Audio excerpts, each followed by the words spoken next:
Good morning, good afternoon, and good evening, wherever you are in the world, and welcome to the British Societies for the History of Sciences online digital conference. I am so delighted to welcome you at this time. Today, right now, we are going to be having a presentation from Rebecca Watterson and Ian Miller, who are going to talk a little bit about the Epidemic Belfast project. I want to encourage you to use the Q&A feature at the bottom of your page to ask questions at any time that Rebecca and Ian will get to over the duration. And then additionally, I want to remind everyone for some of our later evening programming, including specifically the pub quiz that's going to round out our conference. So with that being said, I'm delighted to hand things over to Rebecca and Ian. Thank you, Daniela. Thank you for attending today. I'm presenting today with Rebecca Watterson, a PhD researcher at Ulster University, who's going to be in charge of the PowerPoint slide as well. So we're going to try and coordinate this. Okay, well, what we want to talk about today is a project which some of you may have seen called Epidemic Belfast. The website is epidemic-belfast.com, and you're more than welcome to have a look at all the stuff we've been doing and creating, I guess, over the last few years as we go along. I guess one of our motivations was at Ulster University, which is in Northern Ireland, in case you don't know. We really have been expanding our provision in medical history and on our research over the last few years. We've got loads of projects which cover things like the medical ethical aspects of hunger striking, asylums, and procedures such as lobotomy, which is a subject of Rebecca's PhD, experiences of cancer among 19th century Irish people, blindness and disability. So I guess we really wanted to kind of work with this and bring all that together. One problem we did find, though, is that there wasn't really much medical history research done relating to Northern Ireland compared to many other regions. Certainly in the south of Ireland, there's been a lot about Dublin, for instance, and the Dublin School of Medicine and the south of Ireland. But places like Belfast and places which are now in the north of Ireland were relatively unexplored. And the same with Britain. Obviously, a lot's been said about British medical history, Welsh and Scottish. It seemed to us when we were starting to build all our research into Northern Ireland, or the Ulster region as well, that we didn't really have much to look with. So I guess that was one of our starting points. Obviously, we started during the COVID pandemic as well. That was obviously an environment in 2021 of lockdowns, social restrictions, face masks, working from home and things like that. We were all just getting used to the Zoom meetings and having to see each other in person for a while as well. So it was a nice way, I think, for the medical history team at the university to do something, I guess, to continue working with each other in that particular context of 2021. And even though obviously we were all acquainted with medical historians, I think we were all taken aback a bit with actually experiencing a pandemic and debating vaccinations and having social restrictions and all those kind of things. And the idea of a place was really important to us. Obviously, COVID had contrasting experiences in different countries or even different regions of the UK and Ireland, which made us all the more aware that social, political, and environmental context really affected and shaped personal experiences of sickness and illness, as of course medical historians have long argued. So that made the geographical aspect of our project all the more important, in addition to wanting to know more about the region in which we all lived.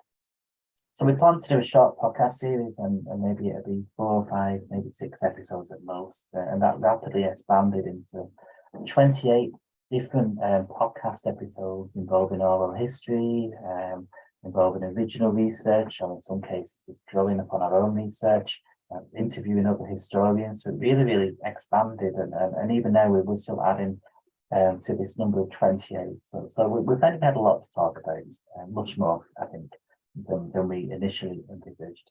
I got a bit of funding from the Department for the Economy, which runs the universities over in Northern Ireland, 2 years on a run.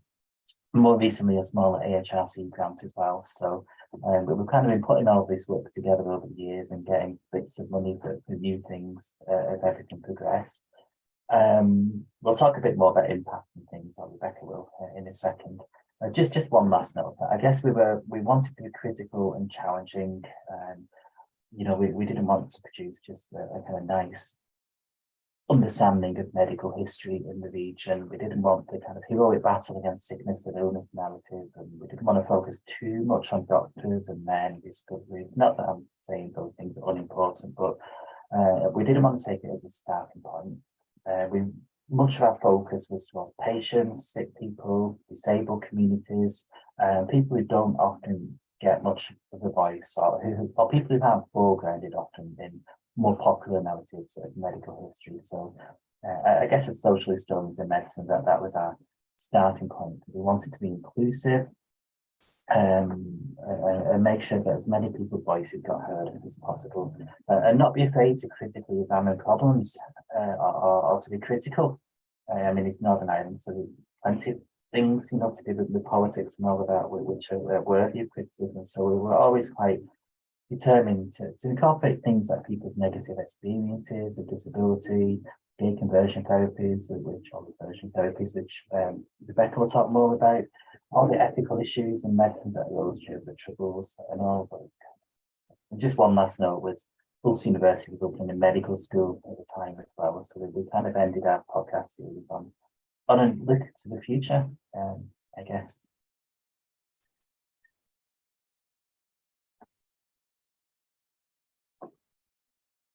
Yeah, so following on from what Ian said about this idea of the focus of our project on the social and place and on perhaps unheard voices and stories, we kind of created a team based on a range of different career stages and interests, medical and non-medical, historians and heritage experts. So we have a current core team, which is Ian, Dr. Ian Miller, who's PI and lecturer in medical history at Ulster. And Ian focused on numerous things, but specifically, I want to talk about the development of historical context episodes around things like the industrialization of Belfast, which really set the stage for a lot of the stories that would emerge that we began to talk about in relation to people. But he also developed significant work on things that were related to people's experiences today, but within the lens of 19th and 20th century history of Belfast, such as smallpox and early vaccination movements, which have been particularly interesting for people to engage with in a formal setting in events, which I'll talk about later. There's also me. I'm a final year PhD at Ulster. I initially started on the project as a researcher, doing like 2 or 3 episodes on the health of linen workers in Belfast, which I'll talk a little bit about later, and also other work on experience of mental illness. However, my role changed, partly through enthusiasm and partly through because it rapidly developed as a project quite quickly and significantly, and I wanted to stay involved. At the minute as well, we also have Dr. Rianne Morgan. Rianne is a researcher and heritage expert. She's also an experienced oral historian, and she joined the project when Ian got the latest AHRC funding to really enhance our public engagement, our participation work, and our heritage development. So that work has been invaluable, and we're going to share a little bit more about that later. But she will soon head to Luxembourg to begin her latest postdoc, focusing on research and impact. And I can definitely say that she has altered our project in terms of how we have been viewing and conducting impact, which I'll talk a wee bit about shortly. We also had significant research undertaken by a number of researchers. I've put their pictures up here.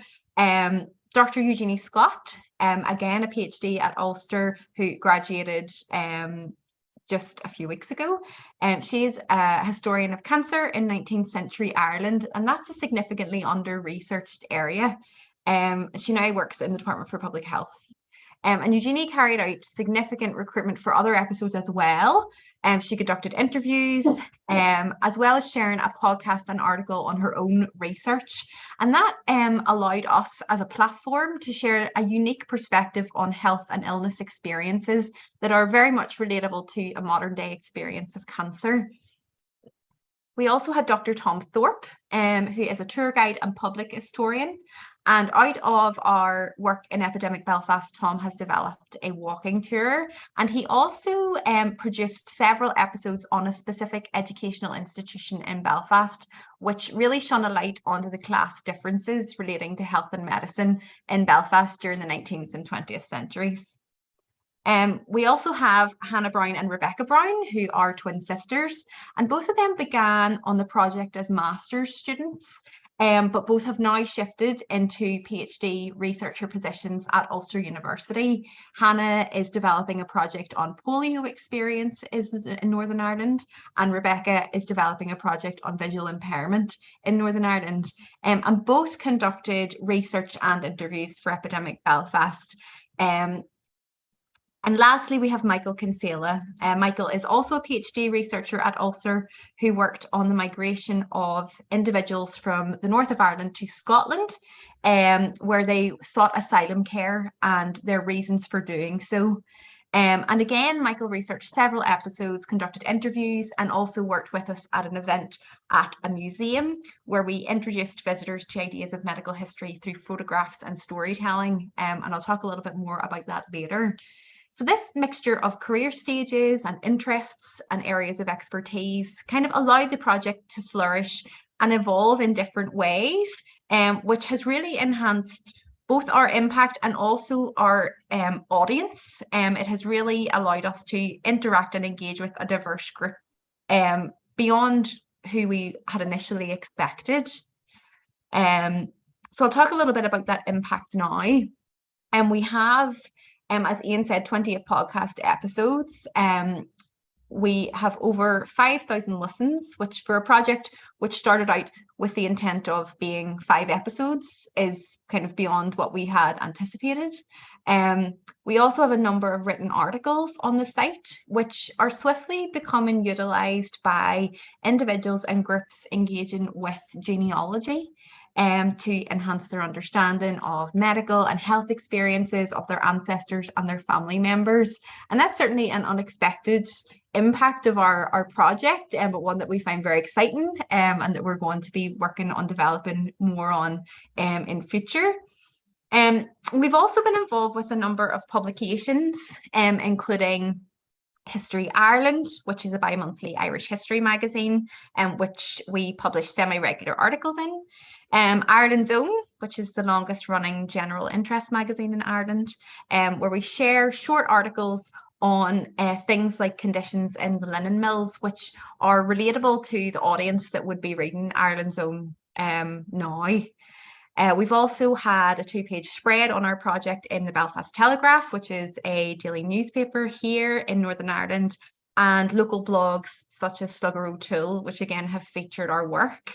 And so in all of these publications, we have had to rework our content to be relatable and accessible to a wide range of people and media outlets, which has really enhanced the reach of Epidemic Belfast, but it's also really challenged us to consider how we can keep improving our outputs and engagement as a public history project. And that's been a real challenge, but also something that has been really exciting to do. Another thing that's been quite exciting is we've been involved in several festivals, and we actually launched the project officially at the ESRC Festival of Social Science, where we had over 50 people join us in a local Belfast pub called the Sunflower, where we gave a top 10 rundown of the most intriguing, harrowing, sometimes gruesome findings of the project, again making real use of photographs and videos. And we followed this with a quiz and an early evening medical history walking tour around Belfast, where about over half that audience joined Tom, who I mentioned earlier, to hear more. Last year, we updated that event and its content, and we delivered a session to a very large and overbooked audience at Fílan Fóbal, which is Ireland's biggest community arts festival, which is held annually in West Belfast. And that was very exciting to be a part of, and we'll likely be bringing something new to that event in 2024. Like I said, though, this hasn't been without its challenges, and I just want to share a few of those this evening. The first is recruitment. The podcast itself has been easier to recruit for than the oral histories, which have been the latest stage of our project, and we'll talk a little bit more about that later. And we've also, in connection with the oral histories, asked people to share snippets of memory, photos or items that they have that we could photograph and share. And often this difficulty is because there is an idea that an individual's own history, their own stories, or the stories told within their families or their communities are unimportant, or they assume that they won't be of interest to us, because they seem to believe that they aren't history. And really you just want to scream from the rooftops that's not the case, because actually when they are sharing, what they are telling us is so insightful and is really exactly what we are looking for in terms of understanding social experiences of people that really haven't left much of a written record, because of class, amongst other things. So when we have overcome this and people can see those stories that they have shared with us being treated with the reverence they deserve, I think they start to see history differently and see themselves in those stories as part of it. And that has become a key component in our current project stage as something we're developing going forward, and we'll talk about that later. But I think the key in overcoming this has just been to facilitate the time in the project to actually build meaningful relationships with people. The second challenge has been about ethics, particularly potential of trauma, re-traumatization, as well as just this idea that we're generally asking people to share details of either their own or their family's medical histories, as well as stories that could possibly cause upset or distress, both to them or to others. And so navigating that has been a challenge because every single story is different. And also we are aiming to create public history, which by its very nature is easily accessible. And so we've had to try and find different ways to navigate this. An example was an interview I conducted with a man who had underwent aversion therapy in Belfast in the 1960s. How we overcame this was we gave him an alias, we call him John, and everything that we have on John is anonymized. His consent documents to participate in the project were specifically co-designed with him. These are held in a protected manner, and when we represented his his experiences on the podcast, we didn't use his voice, we used a voice actor. So we've had to try in different ways to tailor our approach to ethics with each story that we have been trying to tell. And the last challenge that I'll mention is this very steep learning curve in relation to technologies and how best we can use our skills. And there's been a lot of learning.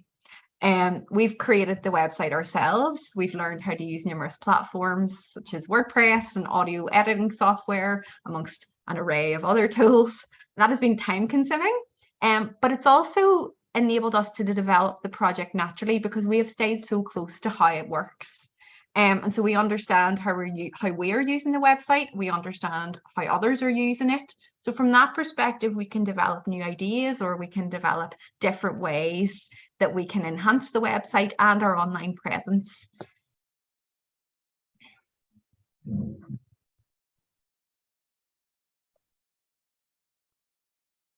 Thanks. I guess the question emerges then, which is why Belfast? I'm not sure if this comes on the challenges and ups in some ways, because obviously it's a deeply historical place, but also one which has been beset, I guess, by conflicts, mainly between Protestant and Catholic communities. It has a strong religious community, which of course would have very strong views on some of the stuff which we talk about naturally as medical historians, abortion and those kind of issues as well. So I think there was always huge potential to annoy some sectors of the community with some of the content. For instance, we have some of the stuff I wrote out was to do with hunger strikes and those kind of themes, stuff that's still politically contentious. And as we went into the 20th century, we did become very aware that some people may not like what we do or may object to certain aspects of it, depending on their particular perspective. But as I mentioned, we were never afraid to write anything challenging or even controversial or critical. So I guess we just carried on and stuck by our guns a little bit.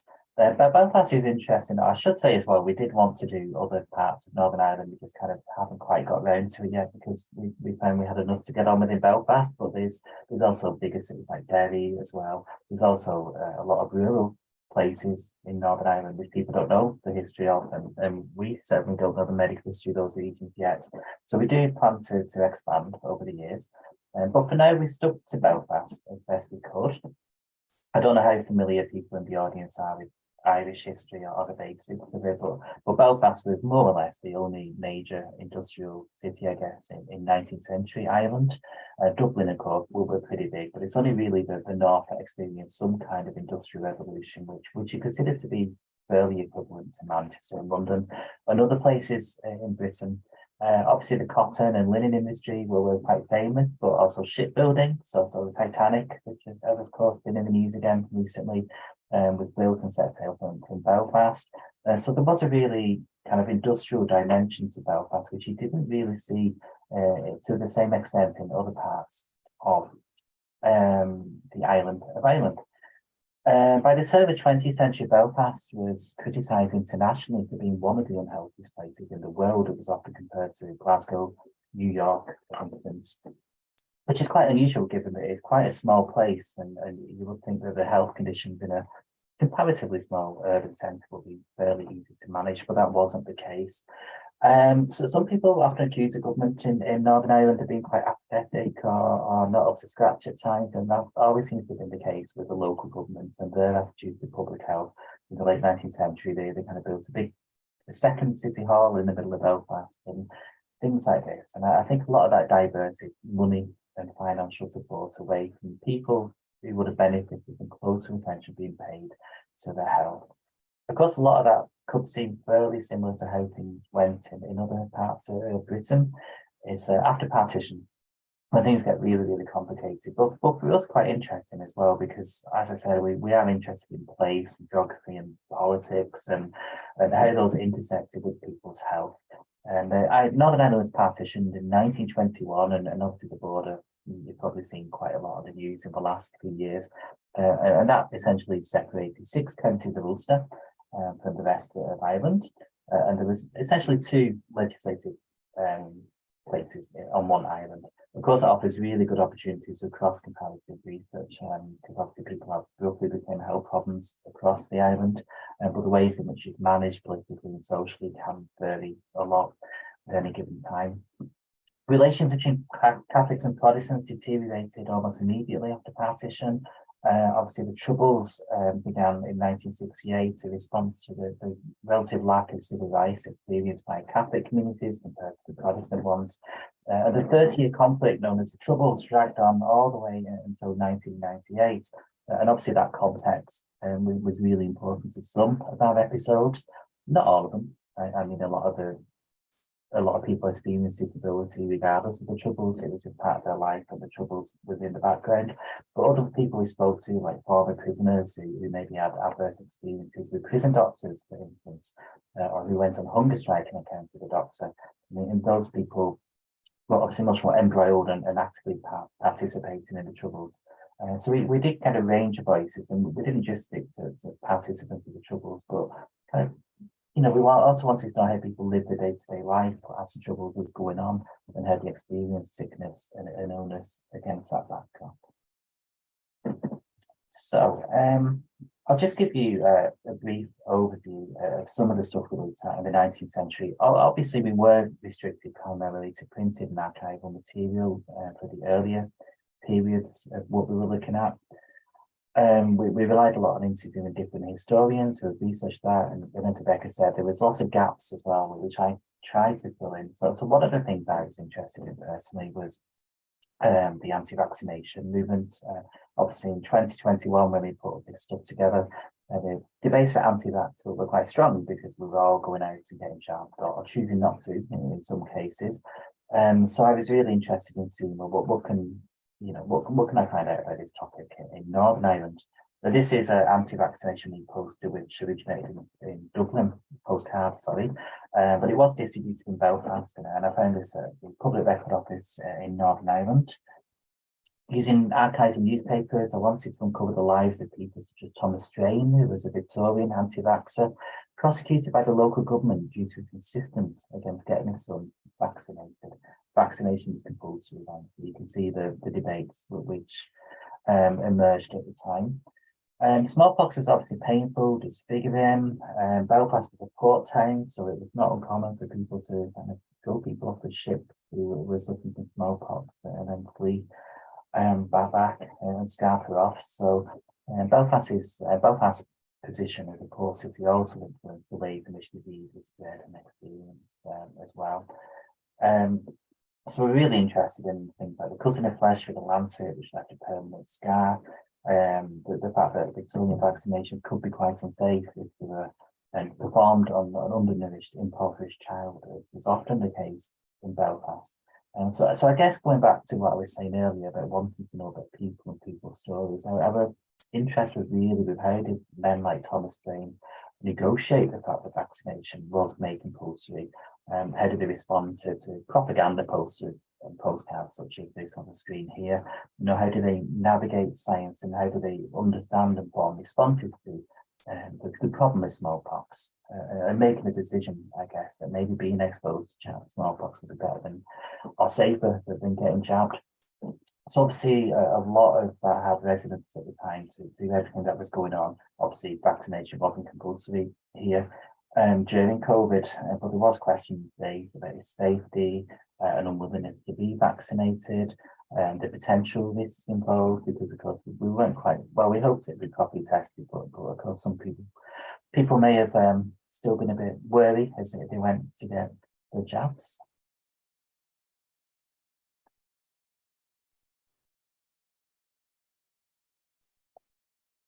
So as we moved into the 20th century, we were able to do both archival research and also interviews with people who may have experiences that we could include. And so one of the topics that we looked at from the 20th century was the health experience of the Belfast Millies, as they were known, which is the linen mill workers. And this is connected to that idea of place. These are stories that would be very easily connected to by a lot of people who live here. Because by the beginning of the 20th century, Belfast was the linen capital of the world. And we celebrate that linen industry still today, and yet we have a very limited understanding and awareness of exactly what those workers faced. And this was personal to me because my family for generations worked in linen mills. There was one, a very large one in our town, which operated right up into the mid-1990s. And so from a personal perspective, I wanted to understand the impact of that industry more. And what emerged really was a story connected to the rapid industrialisation of Belfast, where housing and overcrowding and poverty really impacted these workers of an industry that was celebrated, that brought in a lot of money, and is something that we talk about as being a gold star of one of the industries of Northern Ireland. And yet these workers were affected disproportionately by disease, like consumption, where entire families could contract it because they were living in such overcrowded housing conditions. The image on the screen is an image of what is known as toe rot or foot rot. And in the Belfast spinning mills in particular, this was rife among mostly women, because the rooms that they were working in were constantly wet. The floors were constantly wet. Women often couldn't afford shoes because linen workers were the worst paid workers in Belfast consistently. And they were trying to stay cool because the room was so warm. And so this is the beginning of what would eventually cause foot deformity. At a time when they couldn't afford to pay their local doctor, who would likely not have really known what to do with it anyway. They also suffered skin conditions because of the flax water. And again, because it was hot and humid, they would often faint at their work. But we also hear stories of children who worked, who were a significant proportion of the workers in the linen industry in Belfast, who were injured quite regularly because of the machinery. The majority of injuries were loss of limbs. So one story is the story of William Brown from the 11th of December 1858. And I'll just quote to you from the Belfast newsletter. It says, yesterday, a young lad named William Brown, aged 14 years, was brought to the General Hospital suffering from a severe laceration of the right arm while at work in the mill at Liganeel, which is an area of Belfast. The injury inflicted was so severe in nature that it was found necessary to amputate the arm at the elbow. And because the pay and the working conditions in the Belfast mills were so bad, a campaign from workers began and continued through the 20th century. Winifred Carney, who at the time was secretary of the women's section of the Irish Textile Workers Union, she wrote a manifesto alongside James Connolly. It's called the 1913 Manifesto to the Linen Slaves of Belfast. And she describes Belfast mills as slaughterhouses for women and penitentiaries for children.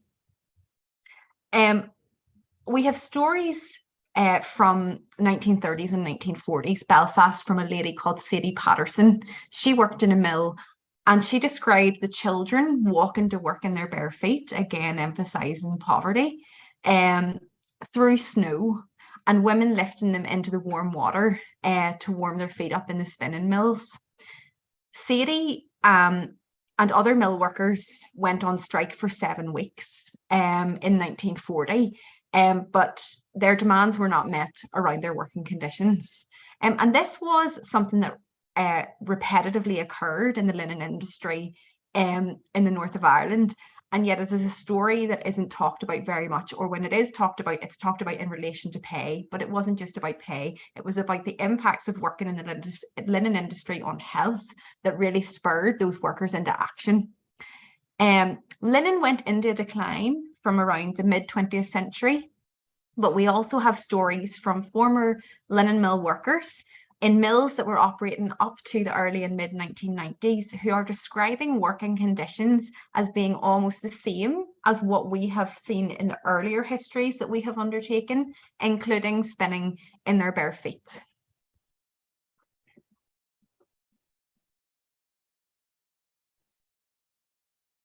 Okay, I thought it might be useful maybe to show you some of the case studies or particularly focusing on some of the oral histories which we undertook, because I think to me, and I think Rebecca would agree, that these are often some of the most moving, informative and original episodes which we did, where we could actually talk to someone about their illnesses and problems, or how they experience the troubles, or whatever it was. There's loads we'd love to play, but we haven't really got the time. So I'll just quickly run through some of the oral history interviews, which I won't have time to show you today. One of these was by Hannah Brown, who interviewed 2 polio survivors, Jim Bailey and Eddie McCrory. And the Northern Ireland Polio Fellowship put her in touch with these interviewees. Hannah developed a really engaging and original interview on how people in Northern Ireland experience living not with polio, but with the long-term disabilities and health consequences of having been infected by polio in the 1950s. At the time, Anna was a master's student with us, and I think the educational aspects of this project, I guess we haven't talked much about this, but it has been widely used by us anyway at an undergraduate and master's level. You know, with these connections which Hannah made then formed the basis of a master's thesis. She wanted to do a PhD after that, so we secured a PhD funding. And then she's only just in the first year now, but she's already been invited to speak at the annual dinner with the Northern Ireland Polio Fellowship. She's published an article with a polyphony. So you can see here as well, it's not just that we're developing research, but we're doing things that have an active pedagogical purpose, I think, as well, which students can use as well, or use to progress their careers as well. Rebecca Brown is another former master's student who wanted to know more about the 1980s AIDS crisis and how that impacted upon LGBT communities in Northern Ireland. And of course, how all of that intersected with the deeply religious culture embedded in Northern Ireland, which itself impacted upon perceptions and attitudes towards LGBT communities and the AIDS crisis itself. So she interviewed a Northern Ireland-born activist named Greg Owen about his experiences of living as a gay man with HIV in Belfast, that more in the 21st century. There's a way of thinking, I guess, how things have changed over time and how specific groups have interacted and engaged, have been affected by diseases. So there are some of the things we'd love to tell you more about. You're quite welcome to go on our website. But just for now, we're going to play you a few clips, the first of which is an interview which Rebecca herself designed and developed. So one of the episodes that I undertook was on aversion therapy. We did an anonymous interview with a man called John, who I mentioned earlier, who underwent electric shock aversion therapy at Queen's University, Belfast and Belfast City Hospital during the late 1960s and early 1970s. We also then discussed at the end of that episode with Richard O'Leary, who is a visiting scholar at Queen's University in Belfast, about the continued use of variations of conversion therapy in a religious context in Northern Ireland. The reason we did that is because throughout John's interview with me, he mentions his religious upbringing, his connection to religion, and so you can see this continued use being connected, in Richard's words, to a global network, a global religious network. So we thought that we would conduct that interview and show again, like with the episodes that Ian just discussed, how they're connected to today. So I'm just going to play you a clip of John's interview. Just to note that we used a voice actor for John as well. Patients. I understand that in Belfast in the 1960s and 70s, we do know that electroshock aversion therapy was used. So can you tell us a bit more about that? Yeah. In this episode, we are representing the experiences of John, an alias to protect his identity, who received electroshock aversion therapy at Windsor House in the City Hospital, Belfast, in the late 1960s and early 1970s. John's experiences demonstrate not only a violent therapeutic approach, but also highlight medicalisation and the belief that homosexuality could be cured. John grew up in a small rural village in Northern Ireland. Born in the 1950s, he recalled a childhood being brought up in the Presbyterian Church. But once he reached puberty, he felt that there was something different about him compared to the other boys in high school. I think it took me until I was about 14 and suddenly had this moment when I realised I'm a homosexual. I'm one of these people that are so horrible and talked about disgusting and everything else. It's quite a horrible revelation to have. So as a result of that, I prayed a lot. In those days, I was quite religious. At 14, I was recruited by the minister in the Presbyterian Church to teach these little kids in Sunday school. However, nothing happened, none of my praying, everything. I still felt exactly the same. When I reached age 16, I remember saying to my mother, right, I'd said I'm not going to church anymore. And she said, you're just too lazy, you won't get out of bed on Sunday. And I said, no, that's not the reason, I just don't believe it. Ever since, I never have. That's it, end of religion for me. However, at age 16, I decided I had to do something about it. The minister of my church was much of an all hellfire sort of guy, And it would have been, I can just imagine what they would have done, probably exorcism or something. So instead of that, I went to see my GP. He was actually very understanding. At the time, I thought this was an awful thing to be. My whole upbringing had been these people were monsters, and you couldn't just switch that though in your head. I just was determined I had to get this thing cured. Now I had more faith in science and in God. So I saw the GP, and he started telling me things like, oh, well, people like Oscar Wilde and Tchaikovsky were homosexual, and great minds and all this kind of stuff. And I said, yeah, look, what happened to them? One committed suicide, and the other one ended up in Reading jail. It wasn't exactly great role models to put. So I said to him, no, I've got to get cured. And so he arranged it, actually, my first contact with the psychiatric services.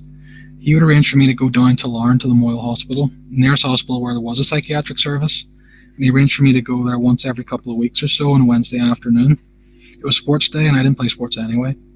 He came up with a story that I had some problem with my spine, and I had to go for traction treatment in the hospital.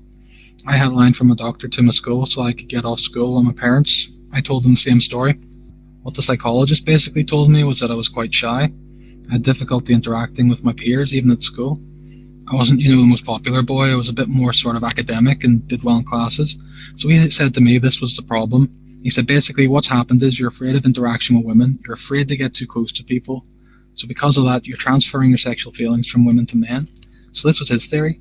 It must have been the theory at the time. He said, so what we have to do is get you comfortable with things about girls and talking to girls and all that kind of stuff. John's first experience with a so-called treatment for homosexuality was counselling, but when he attended Queen's University, Belfast, he experienced a physical approach to treatment. I started going to Windsor House. It used to be an old sort of Victorian stone building behind what would be the Medical Biology Centre on the Lisburn Road, so in the grounds of the Belfast City Hospital. There I saw a psychiatrist regularly and a psychologist every couple of months. The treatment was left in the hands of a clinical psychologist, a young fellow who undertook this treatment, this aversion therapy, which would make me averse to interaction with men and respond in a negative way to any thoughts of a sexual nature towards men. The treatment was aversion to same-sex relations and then encouragement of opposite-sex relationships. That went on for at least 2 or 3 years. I went up to Queen's when I was 18. I may have been 19 by the time I started doing all this stuff. The actual aversion part went on for like 6 months or something, maybe, and then the other bit went on for another 6 months. It was interrupted because it could only happen in term times when I was up in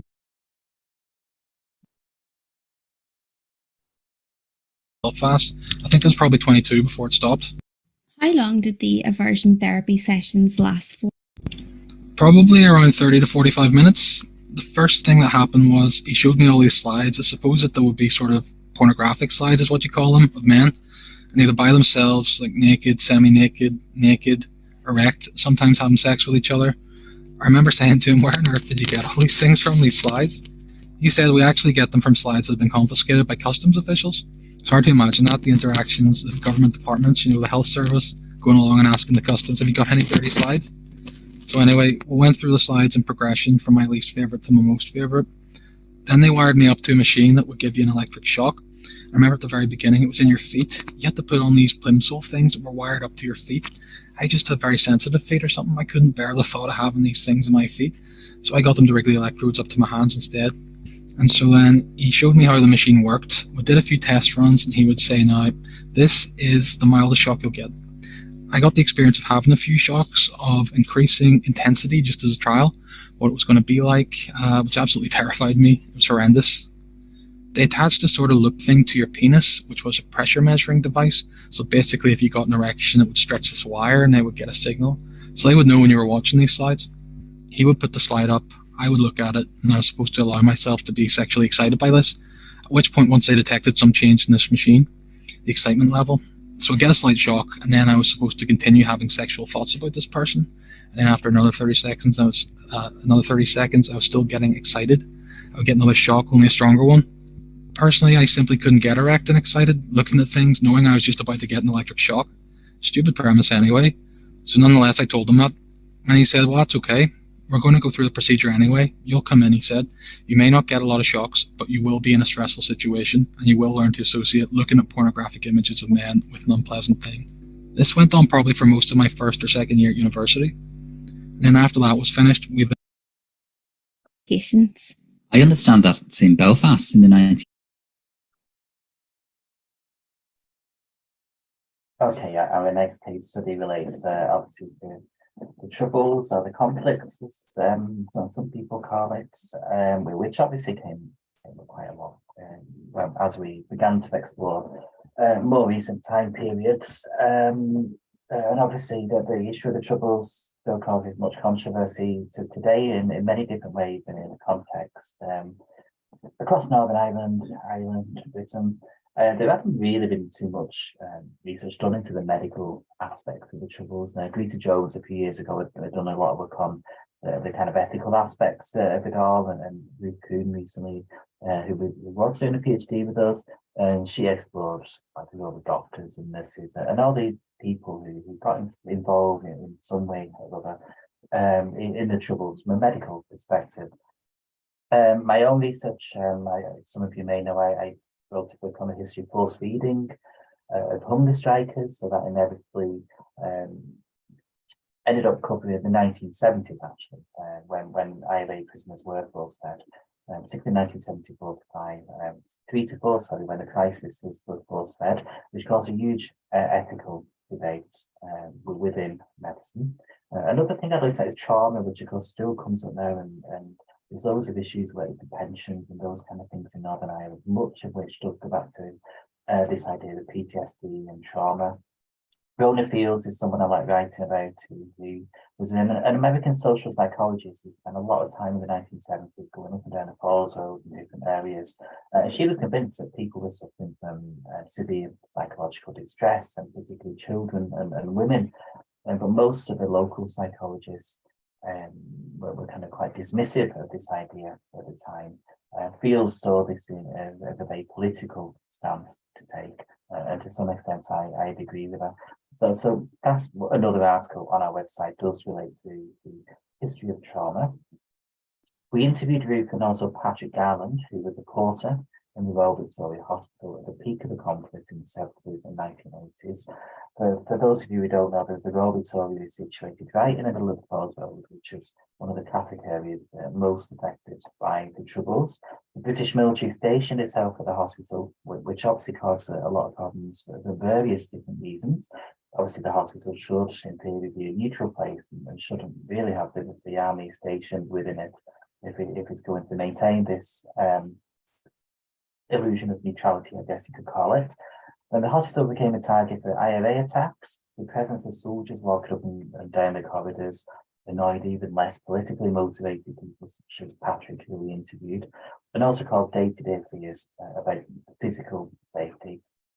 We've also got scenarios of staff members, doctors and nurses, all these people witnessing firsthand the physical injury caused by bombing and civil conflict, and having to put their feelings aside if they have to treat or deal with someone from the other community. So there's loads of interesting research been done by myself and other people, such as Ruth Kuhn, to help people, medical professionals, dealt with all these issues. The one interview we did was undertaken by Eugenie Scott, and this with Sheena Walsh, who was a former INA prisoner, and we wanted to know more about his experiences of prison medical care. Well, Rebecca, could you press play? In this podcast, I'm interviewing Sheena Walsh, who's a Sinn Féin Belfast City Councillor and former Republican prisoner who spent many years in Longcash Prison. We're going to be talking a bit about the medical care available to prisoners at that time. So welcome, Sheena. Thanks for joining us today to talk about this really interesting topic. Hello, and Guramagat and Sean Sluitzlev. Thank you very much, Eugenie. Very welcome. Could I start off by asking what were relations like between the prison medical staff and the prisoners? Okay, well, I suppose for me, it would be necessary for me to start off by explaining that I was a Republican prisoner at three separate sort of phases of the prison struggle. And the first one would have been with political status. When we had political status after a hunger strike in 1972, the British government introduced what they called special category status, and we were held in what we called the cages in Longcash, which was very much like a prisoner of war camp. And the conditions in the cages were fairly primitive, and the level of medical supervision would have been not particularly good either.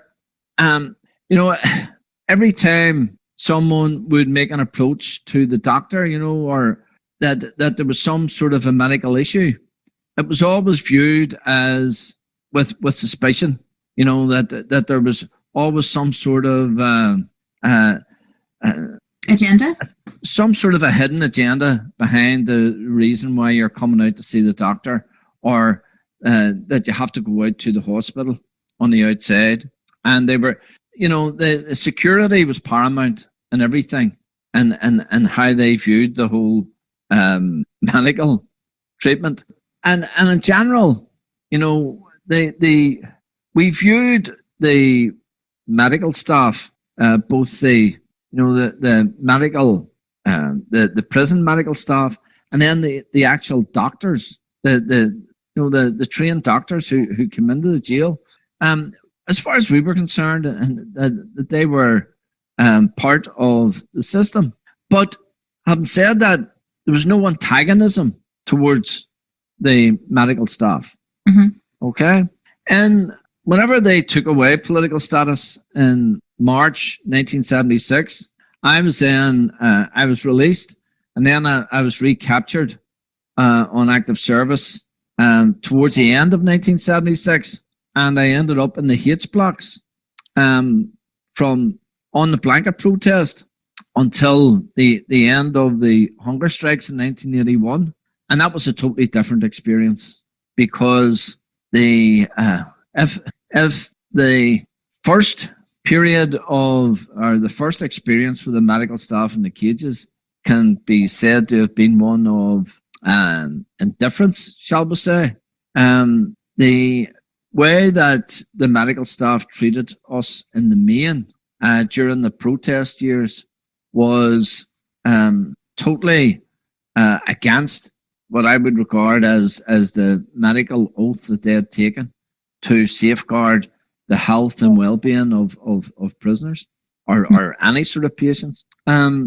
They were part and parcel of the system of brutality, which was aimed to break the prisoners. So at times they would have witnessed events like, prisoners being attacked and beaten. These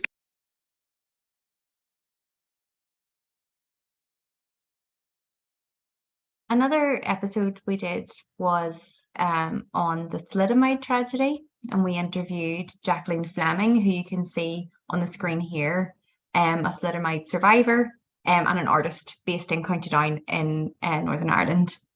Thalidomide was advertised as a treatment for depression, colds, anxiety, insomnia, and headaches. Thalidomide was also effective in alleviating morning sickness in pregnant women, despite minimal drug testing being carried out. And Jacqueline's mother was prescribed thalidomide during her pregnancy, which caused Jacqueline to be born with diminished arms and contorted hands. And the thalidomide tragedy is one of the worst medical scandals in history. And Hannah Brown and Rebecca Brown, who we've mentioned through this process, both undertook this research and this interview alongside Michael Kinsella. And I'm just going to play you a short clip from that interview now. Hi, I'm Jacqueline Fleming. I was born in 1962, and the last of us were born by June. I was born in January. I have been married, divorced, and have 3 children grown up, and I'm now a granny. Will I ask you the first question then? Are you happy enough? Yes. So what was your mother's and your wider family's opinion on thalidomide? The sad thing is that I never discussed it with my mother, and not long before she died, she had Alzheimer's, and she told my sister she thought that I blamed her, which I did not. But I think the mothers carried a lot of guilt. It was a harrowing experience for them.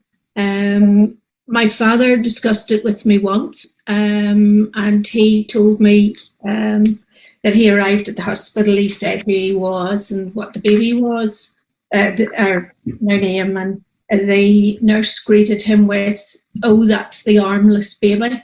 And he said the longest walk of his life was walking up those stairs to see me. He said, "But you had little arms." My grandmother brought me up, and we talked.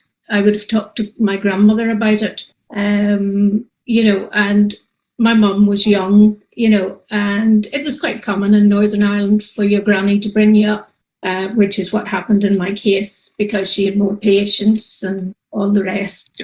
Jacqueline, could you tell us a little bit about the physical disabilities and the physical challenges that thalidomide has presented you with in your life?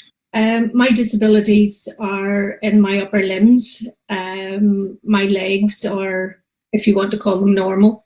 I have the shortening arms.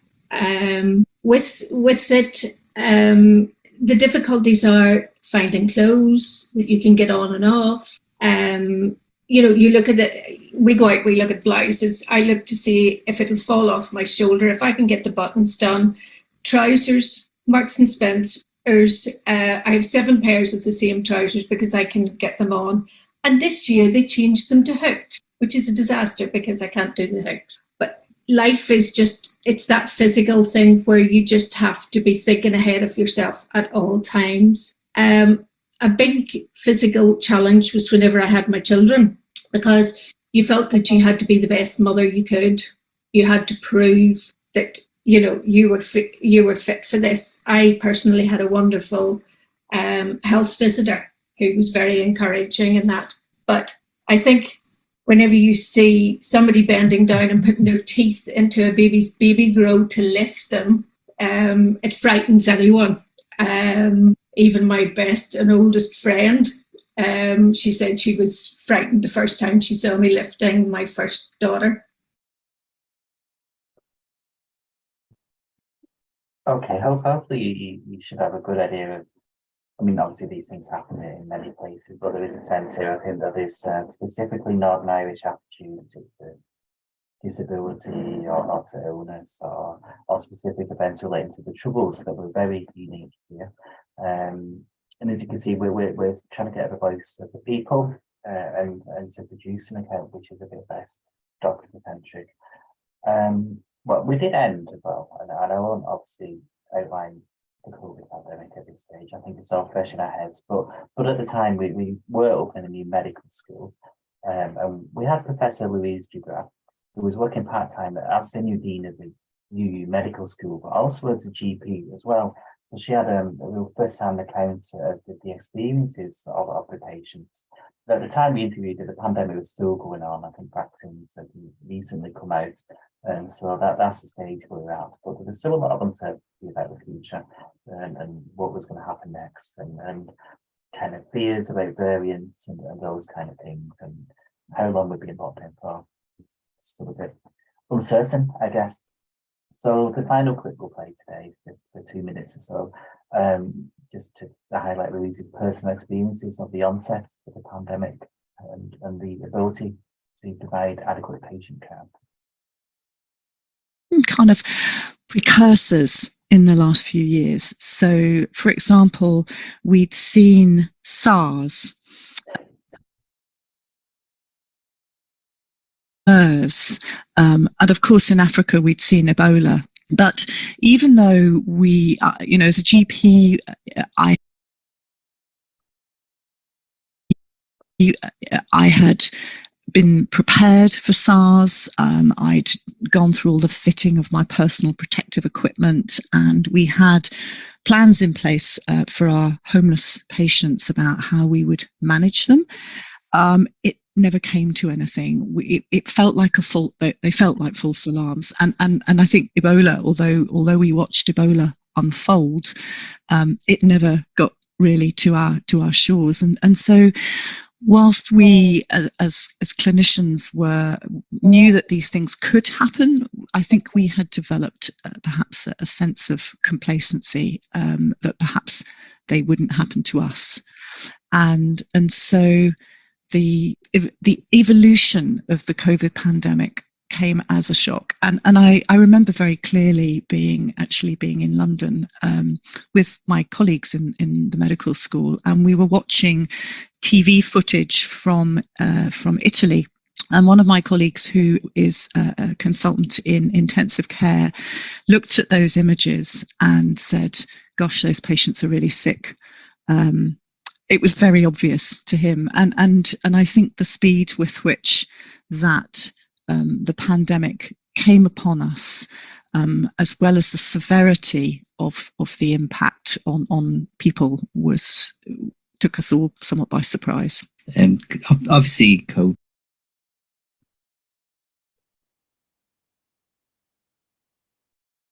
The last thing that we'll talk about, we've run a little over time, so I apologise, but it's just to say what's coming up next in the project. And as Ian mentioned earlier, we got AHRC funding, which has allowed us to further support the project and develop out a collection of oral histories and increased engagement with local heritage sites and museums. One part of the oral histories that we've been developing is interviews with former shipyard and also dockyard workers in Belfast about their health experiences relating to their work. And you can see a photo here of some of the dockers from the ship project. The conflict is related to this in Belfast. There was an expulsion of Catholic workers from the Belfast shipyard, which saw then a community divide almost, and this is a generalization, between those who worked in the shipyard and those who worked in the dockyard in Belfast. And so we have been conducting interviews with workers, former workers of both, and we've really been able to establish quite a difference in experience between those who worked in the shipyard and those who worked in the docks. We will be releasing these oral histories and photographs of objects and place and people in a new storytelling section on our website, which will be coming up in the next week or so, initially relating to the shipyard and ship, and also a few other places in Belfast, like memories of a disinfecting station, and Templemore Hospital, which was a maternity hospital in East Belfast. So a lot of those who worked in the shipyard would have either been born in Templemore Hospital or their wives had their children in Templemore Hospital. So this is a very place-based aspect of the project, and it's really where we're drawing out those voices that we perhaps wouldn't hear a lot about. Ian's going to talk about some engagement we've done with museums now. Yeah, well, another thing which we've been trying to do recently is to work with local museums and heritage sites. Often these have a lot of medicine and health related material, but they don't quite know what it is or what to do with it, or they don't think about their collections as specifically related to health, even though there's a lot of health in there. And a lot of this stuff's quite uncatalogued as well. So we've been working with various places. We want to know where all the medical history archives are. And then we want to go on our website and make this a lot clearer to researchers in Northern Ireland of where to go. One of the places is the Royal Victoria Hospital, which has a medical library attached to it. And that's a really interesting place. We went in there and there's loads of stuff on the shelves which wasn't particularly obvious in the catalogue, like really focused asylum reports from local asylums in Northern Ireland and things that could be potentially useful for all sorts of researchers. Another thing they asked us to do while we were in there, they said, well, we've got a big medical chest, it's a big metal thing, and it's full of all sorts of random kind of instruments of the 19th century, and we don't know how it got there, who put it there, why all these things, and in quite different periods of time that are kind of lumped together in a big box. And they also didn't know what the medical items were. So we kind of had quite a bit of fun going off and trying to figure out what some of the different things were. So some are quite obvious, like there was plasters in the 1950s with the word plasters on it, so that was fairly self-explanatory, but other things kind of puzzled us for a little bit.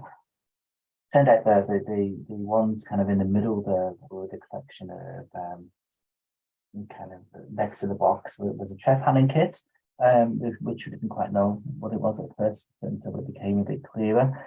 I found that it was still very sharp, even though it's at least 100 years old and probably a lot older. So there's probably a bit of a health and safety problem with what we were doing, but we kind of chose to overlook that. We've got this that's a scan either the machine on the left. There's a handle at the side, and if you press it, all these blades come out, and that was used for the purposes of bloodletting, as well as the items in the box there. And there was all sorts of, as you can see, hypodermic needles, and that's a diabetes thermometer, things like that. But I think the main thing is working with, I mean, the library wants people to come along and historians come along and to know that they have the collection and to go and find out more and to make use of all their collections. We're also going to be doing an exhibition with this material, which we're going to initially at Clifton House, which was kind of a woodware house, I guess, in Belfast. And then a more permanent one at the Royal Victoria Hospital itself. So, you know, but we're also helping people to display stuff and to better understand. We're up to, we've also gone to the Folk Museum of the Ulster American Folk Pack, which Rebecca will talk more about. Yeah, so two kind of significant museums here, which are living history museums and outdoor heritage sites, are the Ulster Folk Museum and the Ulster American Folk Park. So on the left-hand side, this is in the Folk Museum, which features a reconstructor's doctor's office and a dispensary, which you can walk in, look around. On most days, they also have a first-person interpreter who plays the role of the doctor, and he can sort of answer questions and sort of tease the visitors a little bit about their illnesses. And the dispensary at the back has a lot of jars and powders and pill making objects and posters and so on. And so we're currently consulting and suggesting on what they might feature more, particularly on the historical role of women in rural healthcare in Ulster, handy women and folk medicine. So things beyond orthodox medicine and things that would have likely have been accessed by people who were living in a lot of the houses that have been rebuilt at the Folk Museum, who may not have been able to afford to pay to see a doctor in their local town. Similarly, at the Ulster American Folk Park, there is a chemist shop, which you can see on the right-hand side of the screen, Hill's Chemist. And again, we've gone in here to assist the curators to better understand what a chemist shop would have looked like, what items would have been there and why. And we also went behind the scenes of their stores to see if we could draw out any further stories that we could tell either in Hill's Chemist, on our website, or in other exhibitions. And all of this work in these two museums developed out of a participatory event we did across 3 days at the Folk Museum, and where we engaged visitors in storytelling through photographs about medical histories. And I think that involvement with the museum made them really realise that there is an interest, an increasing interest in medical history coming from visitors. And we think, and we attribute part of that to the experience of having the COVID-19 pandemic. Yeah, I'll just quickly mention a few things because I appreciate that we're over. The Northern Ireland War Memorial is another place we've been working now. That's like a small museum in the middle of Belfast, and it tells the story of the Belfast Blitz. But Belfast was only bombed 4 times, so kind of less bombed than many other cities. But there was one night in particular where the Germans accidentally bombed the civilian areas of North Belfast. The one thing that War Memorial has been doing is collecting oral history accounts, which they don't quite know what to do with. They've kind of got them all at the back or recorded and transcribed. But again, it's something which I'd like to encourage my students to use and other researchers. So as well as the normal printing material, the use of this oral history has really helped me to get a sense of like stress-related illnesses that emerged in consequence of being bombed, of the fear of being bombed. So these include perforated stomach ulcers, hair loss, skin rashes, heart attacks.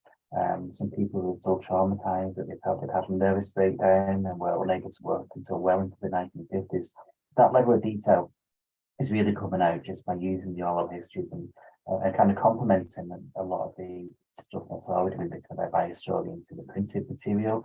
There's also really interesting stuff there, like a manual for air raid wardens on how to deal with injuries. So it's got these people with kind of fake injuries, head injuries, missing limbs and things like that. It's a real visual source, and instructions for what to do about a gas pack if you're kind of caught up in one of those as well. We're working with Digital Film Archive. We have a lot of stuff collected in Northern Ireland to do with medicine and health. We really would like to build a real audio-visual, I guess we've got the audio, but a more visual aspect to our websites. They kindly let us use the film, so we'd like to release some of them on our website over the time and keep people coming to the website, hopefully. And to have that. Eastside Heritage, East Belfast, Rebecca mentioned the Templemore Baths. That's a very working class area around East Belfast, and they have things. One of the items they hold is a nursing bag from Templemore Hospital, which we're clearly looking at and exploring and seeing what we can do. We're running events, trying to get people from the local community in to maybe talk to us, arrange oral history techniques and interviews. Rebecca is developing a self-guided walking tour. I don't know if Rebecca wants to talk about that or not, but people will be able to pick up a leaflet and connect to an app and make their own way around Belfast. So they don't need us to tell us everything. They can go around themselves. And the more memory, place-based engagement and things like that, which Rebecca discussed as well. So just a note that everything is available on our website, which is epidemic-belfast.com.